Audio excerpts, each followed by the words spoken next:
Hey guys, welcome to my YouTube channel chart analysis with Raj. तो आज के इस वीडियो में मैं शेयर करूंगा technical analysis for SBI card और देखेंगे कि क्या यहाँ पर लॉन्ग साइड या शॉर्ट साइड कोई अपॉर्चुनिटी मिलता है क्या।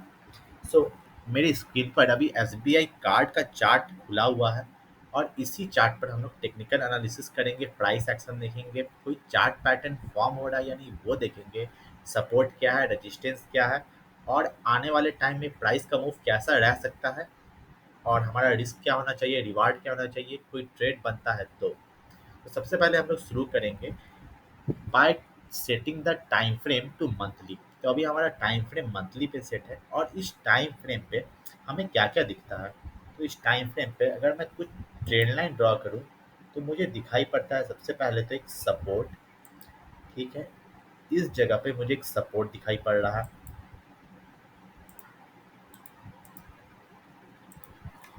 ठीक है, ये सपोर्ट क्यों है, क्योंकि एक ऐसा लाइन जो कि एट द बॉटम पे हो और उस जगह पे बहुत बार प्राइस को रिजेक्शन मिला हो। ठीक है, और मल्टीपल टाइम प्राइस उस जगह पर आके टकराया हो और रिजेक्ट हुआ हो। तो इसलिए मैंने ये ट्रेंड लाइन ड्रॉ किया। यहाँ पर एक बार रिजेक्शन, दो बार, तीन बार, चार बार और यहाँ पर प्राइस ब्रेक डाउन करता है और फिर वो break down false break down हो जाता है। इसलिए ये शायद एक इम्पॉर्टेंट सपोर्ट हो सकता है। अभी तक हम श्योर नहीं है, हम श्योर होंगे और डीप डाइव करके। इसके बाद मुझे दिखाई पड़ता है एक स्लैंट रेजिस्टेंस या फिर डायगोनल रेजिस्टेंस।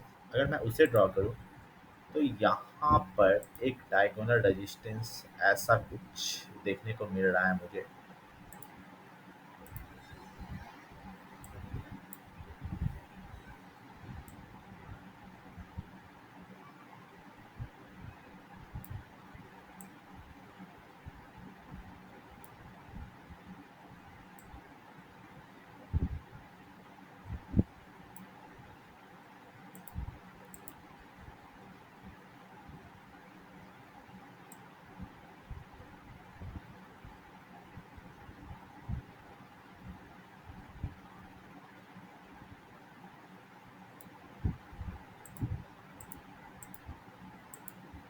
कि ये एक प्रॉपर रजिस्टर देखने को मिल रहा है और अभी पता करना है कि ये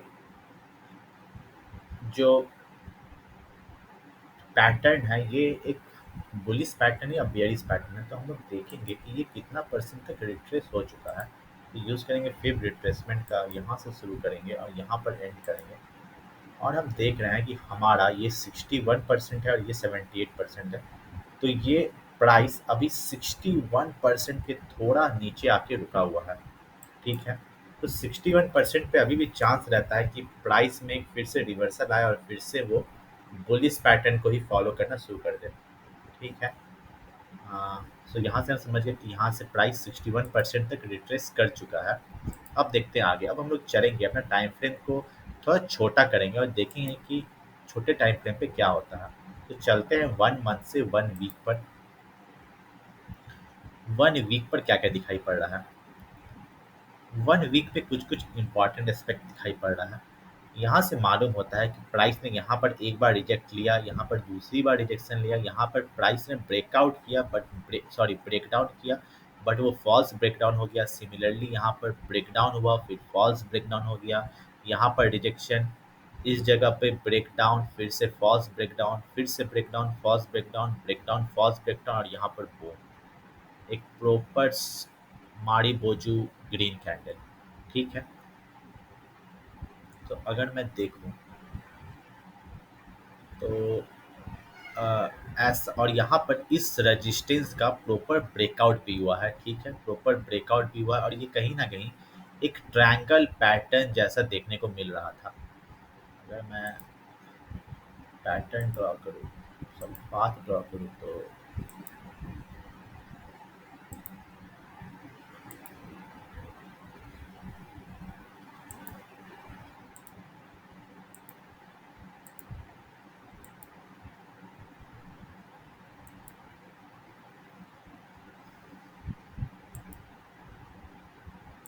ठीक है, यहाँ पर उसके बाद और क्या क्या देखने को मिल रहा है। उसके बाद और कहीं रेजिस्टेंस है क्या।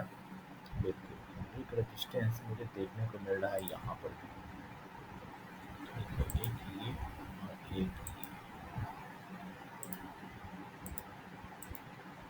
एक रेजिस्टेंस तो यहाँ पे भी देखने को मिल रहा है, और ये कहीं ना कहीं इन्वर्टेड हेड एंड शोल्डर जैसा पैटर्न है। ठीक है, इन्वर्टेड हेड एंड शोल्डर में ये अगर हेड एंड शोल्डर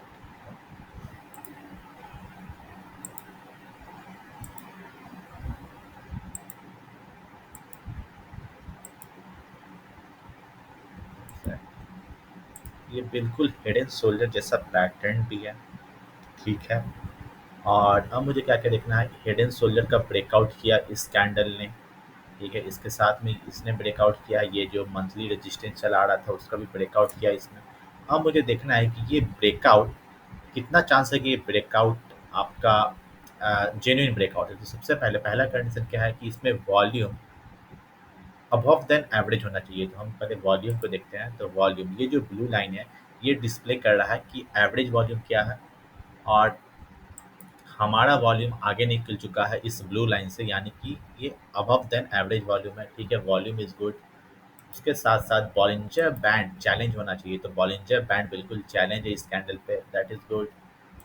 उसके मल्टीपल 5, 13 और 26 का पॉजिटिव क्रॉसओवर होना चाहिए, पॉजिटिव क्रॉसओवर हो चुका है।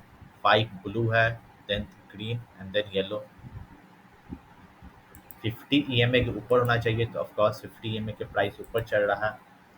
और इसके बाद जीएमएम में positive crossover, so positive crossover इस कैंडल पे हो रहा है एग्जैक्टली। ठीक है, इसके बाद हमें देखते हैं, ओके स्टॉकेस्टिक 70 से ऊपर निकल चुका है, दैट्स गुड। आरएसआई 60 से ऊपर निकल चुका है इस कैंडल पे, दैट्स गुड।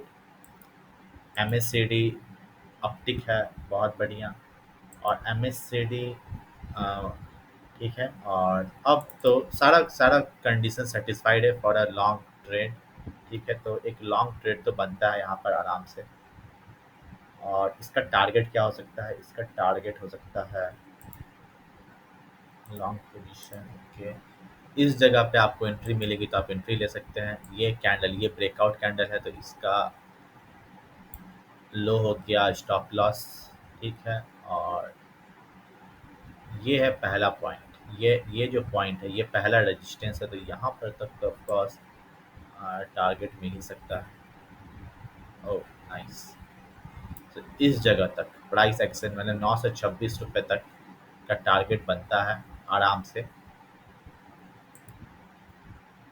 यहाँ पर गाइस एक बहुत ही अच्छा लॉन्ग अपॉर्चुनिटी देखने को मिल रहा है, जहाँ पर आप एंट्री ले सकते हैं अपना 800 रुपये के आसपास।